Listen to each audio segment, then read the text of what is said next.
Hello મિત્ર, જય શ્રી કૃષ્ણ. સ્વાગત છે તમારા બધાનું આપણા કિચનમાં. આજે આપણે બનાવશું ભજીયા, કાઠિયાવાડીઓના પહેલી પસંદ. તો એના માટે મેં ચણાનો લોટ લીધેલો છે, એ ચારી લીધો છે, ને મરચાંની કટકી કરી લીધેલી છે, અને મેથી પણ સુધારી લીધી છે, ને ડુંગળી અને આખા મરચાં.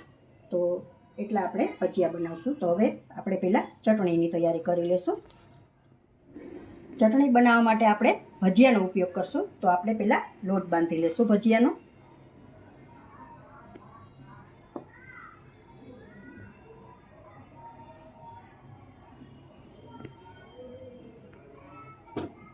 અમારે ત્યાં ખજૂર આંબલીની નથી ખવાતી, આ ભજીયાની ચટણી ખવાય છે, એટલા માટે અમે આ જ ચટણી બનાવીએ છીએ. તો અડધી ચમચી નિમક,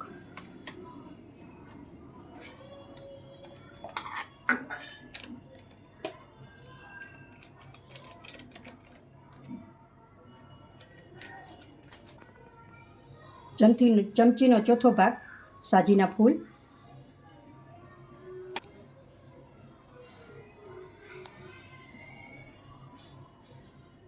આપણે સોડા નાખેલા છે, એને એક્ટિવેટ કરવા માટે આપણે થોડું લીંબુ એડ કરી દઈશું.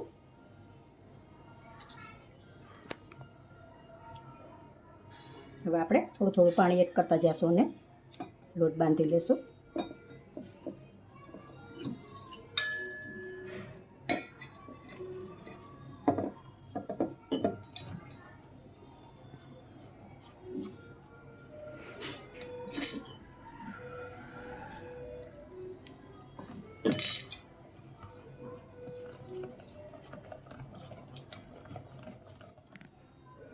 ભજીયાનું બેટર આપણું તૈયાર છે, અને તેલ પણ ગરમ થવા રાખી દીધું છે. આમાં કંઈ એડ નથી કરવાનું, આ રીતે કોરા જ ભજીયા મૂકવાના છે, અને પછી એની આપણે ચટણી બનાવશું. તેલને સારી રીતે ગરમ થવા દઈશું. પહેલાં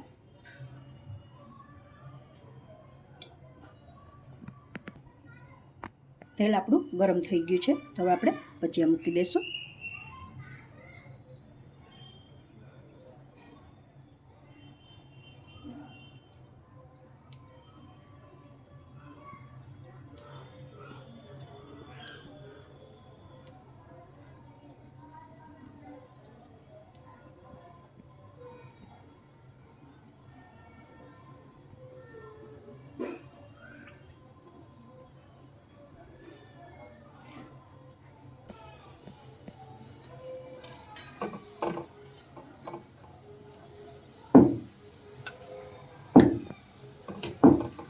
ભજીયાને બીજી સાઈડ ચેન્જ કરી લીધી છે આપણે, ચડવા દઈશું આપણે થોડી વાર. ભજીયા આપણા થઈ ગયા છે, તો આપણે બહાર લઈ લઈશું.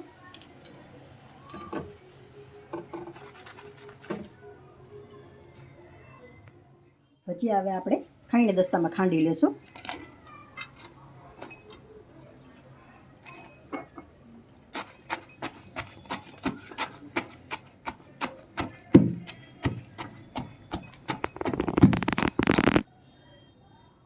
આ રીતે ભજીયાનો ભૂકો કરવાનો છે. પછી હવે આપણે આ ચટણી છાશમાં બનાવવાની છે આપણે, એટલે હવે છાશમાં એડ કરી દઈશ. તો હવે આપણે છાશમાં એડ કરી દઈશું.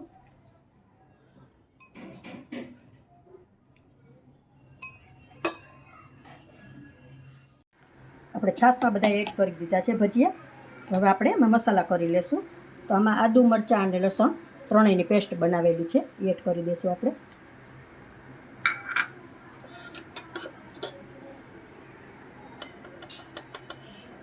અડધી ચમચી હળદર પાવડર,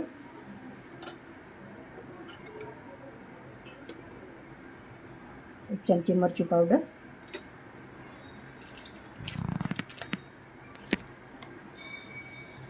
ચમચી ગરમ મસાલો,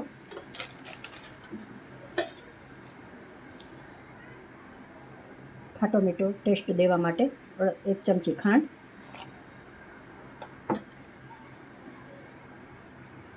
અડધું લીંબુ,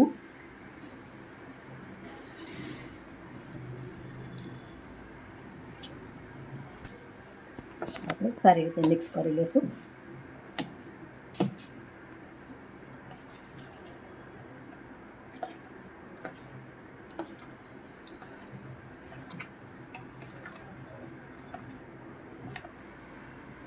હવે આપણે બ્લેન્ડર મારી દઈશું ને અચકચરી આપણે ક્રશ કરી દઈશું. બહુ મિક્સી નહીં કરીએ આપણે.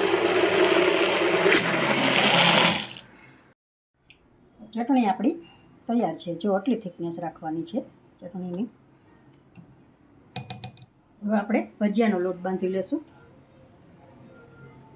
અડધી ચમચી આપણે નિમક એડ કરશું. ખાવાનું સોડા. હવે આપણે પાણી એડ કરતા જઈશું અને લોટને બાંધી લેશું.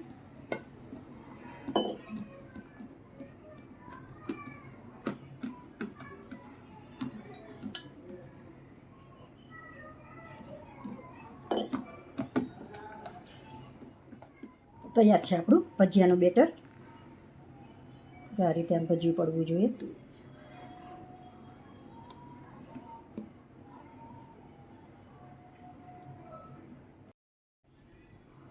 તો હવે આપણે ભજીયા પાડી લેશું.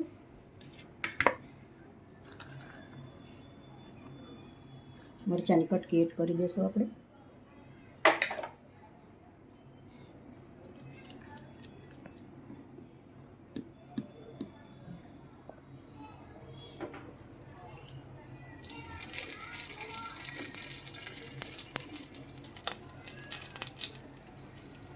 ભજીયા મૂકવા ટાઈમે ધીમો રાખો ગેસ,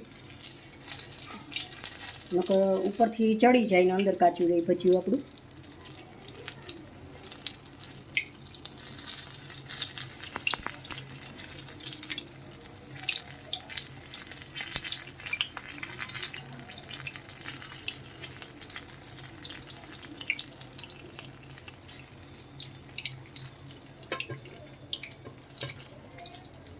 થોડો ફાસ્ટ કરશું આપણે.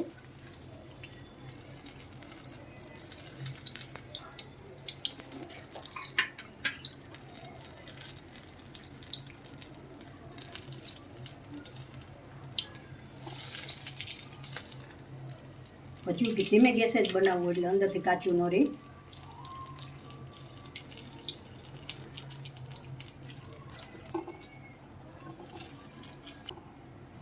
જો તમને મારી રેસીપી સારી લાગતી હોય તો લાઈક જરૂરથી કરી લેશો. ભજીયા આપણા બની ગયા છે. તો હવે બહાર લઈ લેશું આપણે. પ્લેટમાં લઈ લેશું.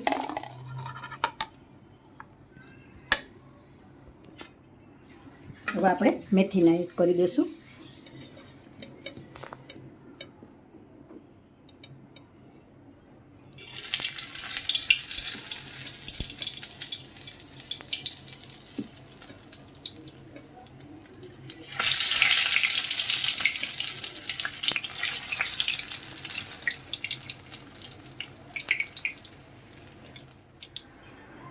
મેથીના ભજીયા પણ રેડી થઈ ગયા છે. તો આપણે પ્લેટમાં લઈ લઈશું. હવે આપણે આખા મરચાંને એડ કરી દઈશું અને ડુંગળીના.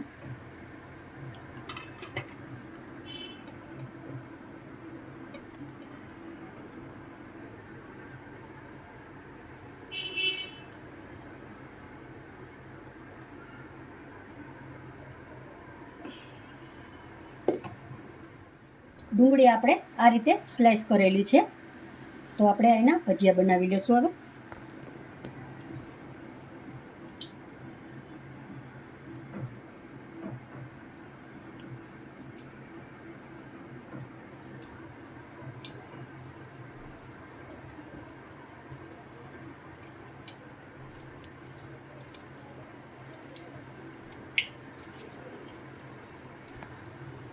ભજીયા આપણા રેડી છે. તો એને પ્લેટમાં લઈ લેશું.